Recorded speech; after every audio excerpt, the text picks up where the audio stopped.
हर की जाता रे तो जो हमारा गम नहीं खे, तोरा नियन माल हमारा कम नहीं खे। ना अरे क्या करते थे साजना तुम हमसे दूर रह के, क्या करते थे साजना तुम हमसे दूर रह के।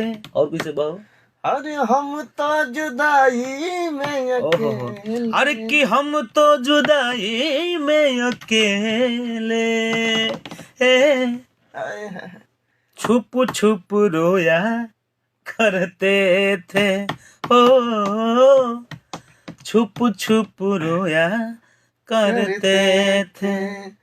अरे मारही के बाटे तो अरे कि मारही के बाटे तो मार दो न जान से। अरे कि मारही के बाटे तो मार दो न जान से, काहे के मुँह आवेलू हई नजरिया के बान से, काहे के मुँह आवेलू नजरिया के बान से। जय हो जय हो। गायकी जिंदगी भर सीखे के बिया और प्रयास रही अच्छा करे के।